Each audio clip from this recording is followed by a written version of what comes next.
Hi friends, எல்லாருக்கும் very good morning. இது பாருங்கள், இது வந்து கான்ஸ்டன்ஸில் ஒரு ரெண்டு மொட்டு பேலன்ஸ் இருந்துச்சு. அது இப்போ பூத்துட்ருக்கு. பூ வந்து இன்றைக்கி இப்படி இந்த அளவுக்கு கப்பாக ஒரு மாதிரி இருக்குது. நாளைக்கு இன்னும் கொஞ்சம் விரிஞ்ச பின்னாடி பார்க்கலாம். இது வந்து மான்குவர் நான் கிரவுண்டில் வச்சுருந்தேன்னு சொல்லியிருக்கேன் இல்லையா. கிரவுண்டில் வச்சக்கப்புறம் நிறையா பட்ஸ் வந்துட்டுருக்கு.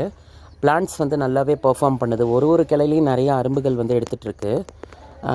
இங்கே பாருங்கள், இது வந்து இதில் வந்த பேசில் ஷூட் எவ்வளோ உயரமாக வந்துட்டுருக்கு பாருங்கள். இன்னும் இது உயரமாக போகும்னு நினைக்கிறேன். ஸோ ஓவராலாக பிளான்ட்டோடைய ஹெல்த் நல்லாயிருக்கு. அது கான்ஸ்டன்ஸு, இது மான்கரு. நெக்ஸ்ட் வந்து பார்த்திங்கன்னா, இந்த வெள்ளை நாட்டு ரோஜா, ஒயிட் தேசின்னு நான் சொல்லியிருந்தேன் இல்லையா, அதுலேயுமே எவ்வளோ நிறைய அரும்புகள் எடுத்துகிட்ருக்குன்றதை பாருங்கள். நான் ப்ரீவியஸ் வீடியோலேயே காமிச்சேன்.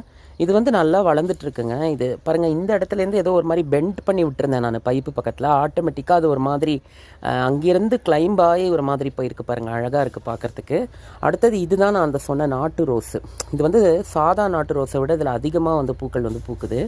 பூ வந்து நல்ல ஒரு மாதிரி இந்த மாதிரி தான் பூக்குது. பெட்டல் கவுண்ட் வந்து நெருக்கமாக இருக்குது. வாசமும் நல்லாயிருக்கு.